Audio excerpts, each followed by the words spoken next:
सबको नमस्कार।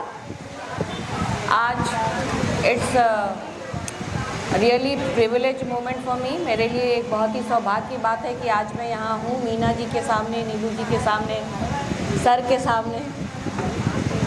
मैं एक रिक्वेस्ट करूँगी, प्लीज़ बच्चियाँ आप लोग बैठ जाइए, जो जहाँ है वहीं बैठ जाए। मेंस्ट्रुअल हाइजीन क्यों इम्पॉर्टेंट है?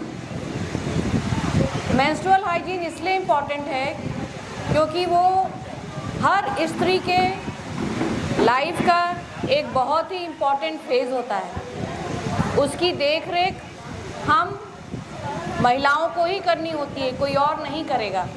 उसमें थोड़ी सी भी लापरवाही हमें संक्रमण फैला सकती है हमारे पूरे शरीर में। हल्की सी लापरवाही से संक्रमण पूरे हमारे स्त्री रोग के जो भी अंग होते हैं, यूट्रस, ओवरी, ट्यूब, सबको प्रभावित कर सकती है। आगे बांझपन के शिकार हो सकते हैं अगर हमने उसको टाइम से ट्रीट नहीं किया। आगे वो बढ़ के हमारे पूरे शरीर में जहर फैला सकता है, इसलिए इसको बिल्कुल नज़रअंदाज नहीं करना चाहिए। मैम, मेरा अगला क्रम में एक सवाल है कि हाइजीन को मेंटेन कैसे हर एक महिला कर सकती है? बहुत ही सिंपल है कैसे हम हाइजीन मेंटेन करें। बहुत ही सिंपल तरीका है। सबसे पहले तो माहवारी के टाइम हमें एक साफ पैड यूज़ करना चाहिए। हम महिलाएं जो हैं परिवार के खर्च में इतने व्यस्त हो जाते हैं, बच्चों के, हस्बैंड के, सबके की अपनी क्या ज़रूरत है उसको भी हम कंजूसी करने लगते हैं वहाँ पर। मैं आपसे कहूँ कि आप अगर थोड़ी सावधानी, थोड़े पैसे से अपनी माहवारी का ध्यान रख सकती हैं तो आगे जो बड़े बड़े हॉस्पिटल में जाने की ज़रूरत शायद न पड़े आपको। उस समय आपका इतना खर्चा होता है, परिवार को कितना टेंशन होता है।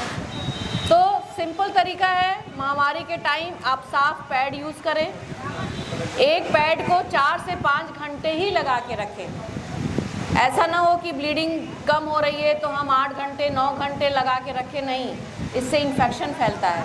अगर आपको ब्लीडिंग नहीं भी हो रही है तो भी एक पैड को 7-8 घंटे से ज़्यादा नहीं यूज़ करना है। ब्लीडिंग हैवी होती है तो हर घंटे में भी आपको चेंज करना पड़ सकता है, लेकिन अमूमन अगर नॉर्मल पीरियड्स आपको आ रहे हैं तो एक पैड 4 से 5 घंटे तक चल सकता है।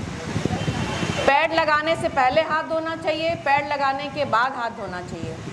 जब भी आप वॉशरूम जाते हैं क्लियर पानी से अपने ऑर्गन्स को वॉश करना चाहिए। कोई सोप नहीं, कोई डिटर्जेंट नहीं, कोई सेंट नहीं, कोई परफ्यूम नहीं।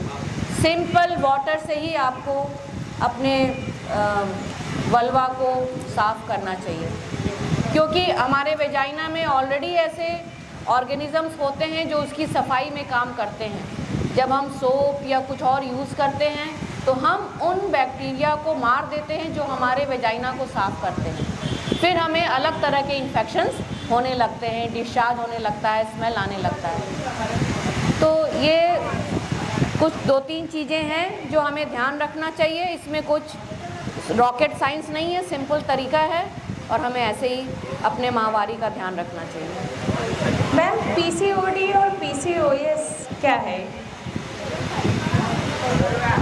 पीसीओडी एक हार्मोनल इम्बैलेंस की बीमारी है। आजकल महिलाओं का खान पान चेंज हो गया है। पहले हम लोग घर का खाना खाते थे, आज फास्ट फूड का बहुत ज़्यादा प्रचलन है। सभी फास्ट फूड खाते हैं। हम ज़्यादातर टीवी, मोबाइल में व्यस्त रहते हैं, बाहर खेलने नहीं जाते हैं। और पहले क्या होता था कि हमारी लड़कियों की शादी 14, 15, 16 साल में हो जाती थी। आज करियर की वजह से वो शादियां भी लेट हो रही हैं।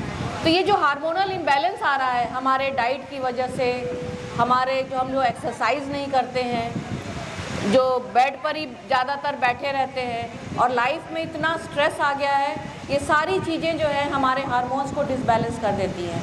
क्योंकि सारे हार्मोन्स हमारे माइंड से यहाँ से रेगुलेट होते हैं। जब हम स्ट्रेस लेते हैं तो सारे हार्मोन्स इधर उधर हो जाते हैं। तो यही एक कंडीशन है जो पीसीओएस करता है, जिससे हार्मोन्स जब डिस्टर्ब होते हैं तो हमारा माहवारी डिस्टर्ब होता है, हमें प्रेगनेंसी कंसीव करने में प्रॉब्लम होती है, हमारी ज़्यादा मोटे हो जाते हैं, ज़्यादा पतले हो जाते हैं। ये सारी चीज़ें PCOS बीमारी को पैदा करती है। इसलिए सबसे बड़ा इलाज इसका लाइफस्टाइल मॉडिफिकेशन है। हमें रेगुलर एक्सरसाइज करना चाहिए, स्ट्रेस फ्री रहना चाहिए, फास्ट फूड एकदम अवॉइड करना चाहिए, जंक फूड फास्ट फूड से दूर रहना चाहिए। मैम, UTI और RTI क्या है? लोगों को अभी ग्रामीण क्षेत्र में बहुत लोगों को नहीं पता है। UTI हमारा यूरिनरी ट्रैक्ट इन्फेक्शन को UTI कहते हैं। पेशाब में जब इन्फेक्शन हो जाता है, वो बैक्टीरिया होता है, एक शुक्राणु होते हैं जो हमारे यूरिन को इन्फेक्ट करते हैं, उसको हम UTI कहते हैं। अगर हम कम पानी पीते हैं, सफाई नहीं रखते हैं, गंदा बाथरूम यूज़ करते हैं, हम कहीं बाहर चले गए, बाथरूम बहुत गंदा है, हमने यूज़ कर लिया, तो वो इन्फेक्शन हमारे पेशाब के रास्ते, पेशाब में इन्फेक्शन हो जाता है, जिससे हमें पेशाब में जलन होती है, बार बार पेशाब आता है, पेट में नीचे दर्द होती है, ये UTI होता है। RTI जो होता है वो reproductive tract infection. Reproductive tract मतलब हमारा आगे वेजाइना, बाहर से इन्फेक्शन जाता है जो फिर हमारे गर्भाशय में जाता है, गर्भाशय से फिर वो गर्भाशय वाली नली में जाता है, फिर हमारे अंडाशय में जाता है। ये इन्फेक्शन नीचे से ऊपर जाता है। ये जब हम पैड चेंज नहीं करते हैं, हाइजीन मेंटेन नहीं करते हैं, ज़्यादा सोप वगैरह यूज़ करते हैं, आप जब भी बाथरूम जाइए तो हमेशा अपने वल्वा को, अपने वेजाइना को ऊपर से नीचे वॉश करना चाहिए, नीचे से आगे नहीं जाना चाहिए।